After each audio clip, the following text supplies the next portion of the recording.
Good afternoon, everybody. It's 12:45 Sunday, July 24th. This is a follow-up video to the video that I had posted not even 24 hours ago on my loved one who's stuck at FMC Carswell in Fort Worth, Texas, in the Federal Bureau of Prisons. Again, she had a mini stroke on Tuesday evening, roughly around 6:30 Texas time, 7:30 Florida time where I'm at. She was forced to wait almost an hour before the EMTs were called because they refused to accept that the signs and symptoms that my wife was exhibiting were classic textbook signs and symptoms of a stroke.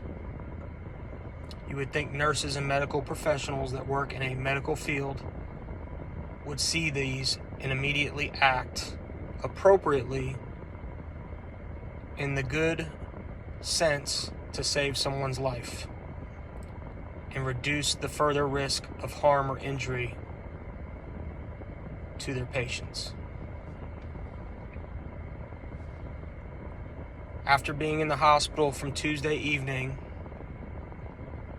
until Thursday afternoon, I was unable to get any information again other than the fact that my wife was alive, and that was all I could find out.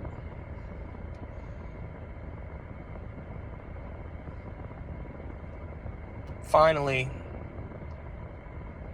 a guard called from their phone and let me speak to my wife. She had told me that my wife was a good person, that she's admired by many of the girls inside, that she's considered a faith leader inside, and she was someone that she actually enjoyed having around because of how helpful and kind she always was. So she afforded me the opportunity to speak to my wife, which totally goes against everything and anything that they practice inside the Federal Bureau of Prisons and the Department of Justice. After speaking to my wife, barely understanding most of what she's saying, because you could tell she has serious issues. It sounded like her tongue was swollen, almost like she had been given Novocaine. But she had told me that she had suffered what they called a TIA, or a mini stroke, and that they wanted to keep her for observation. I won't go completely into detail every single step as I talked about it in my previous video. However, after being sent back to Carswell on Friday, Carswell refused the hospital the ability to keep her for further observation and to look into other serious medical conditions that she is experiencing, stating that she can only be treated for the one that she was sent for, and since she was stable, she could be sent back.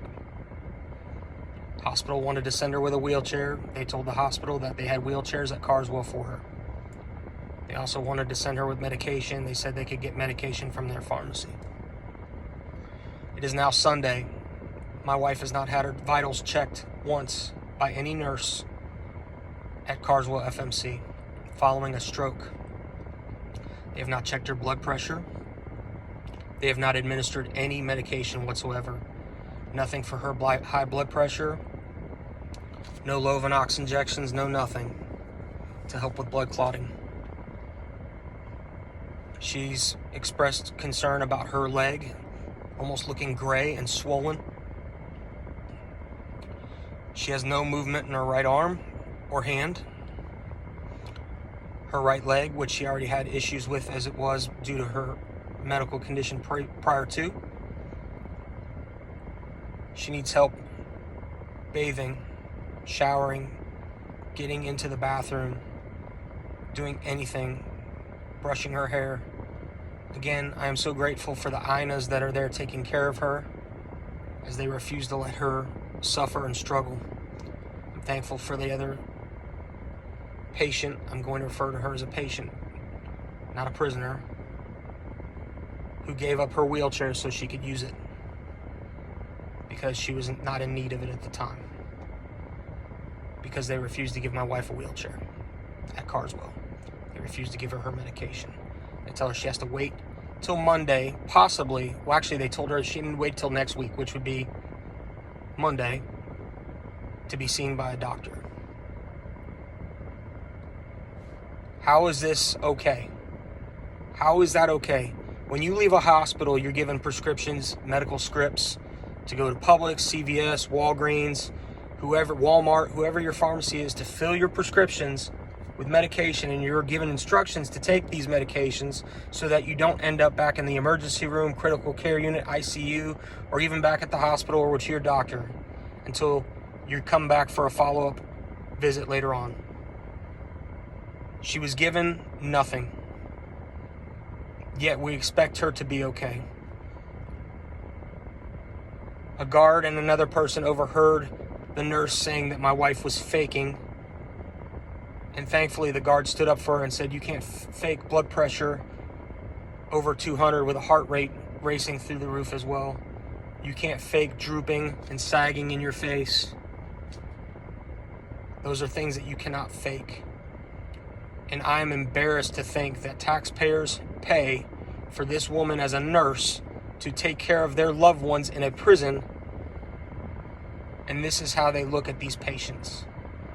They should be viewed as patients and not prisoners, even though they are in there for crimes that they may or may not have committed. I'm not here to discuss their cases, case law, any of that. I will say that this and many other instances in our prison systems are violations of the 8th Amendment right. And these are civil rights violations and need to be taken extremely seriously. I am here. I am no longer in the shadows. I am here to fight for my loved one. I suggest and I call to arms every single person who has a loved one that is either suffering or has suffered. If you've lost a loved one inside, I need you all to stand and rise with me. We need to join and band together. These organizations, there's a zillion organizations out there, and we're all fighting, but we're all fighting as individual organizations and groups. Many hands make light work. Let us all come together, put bitter differences aside, and fight, because we're all rowing individual boats in the same direction. Let's all get in one big boat and row together to get to where we want to go faster. It's the only way things will get done. Anyone that chooses to reach out to me, ask for my help. I might not be an expert on any of this. I'm not. But I am passionate, and I love my loved one, and I will do anything and continue to do anything and everything I can that I feel is right for them. And I will not stop until they are home, whether it be on the CARES Act or compassionate release, so that they can see real medical professionals who do their job to save lives, to heal, because that's what these people are entitled to. God bless each and every one of you. God bless your loved ones. Please know you do not stand in solidarity. I will stand next to you any way I can.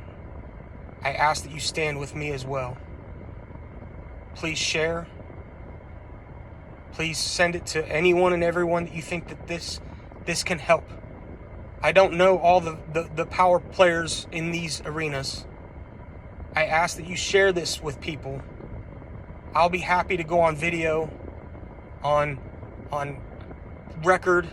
I'll be happy to do anything and everything I can to end these atrocities and the inhumane treatment of our loved ones inside these walls.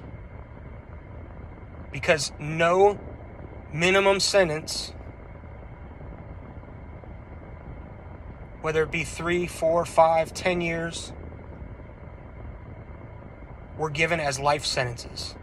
Don't make them such. I ask us lawmakers, please help us. Thank you. Goodbye.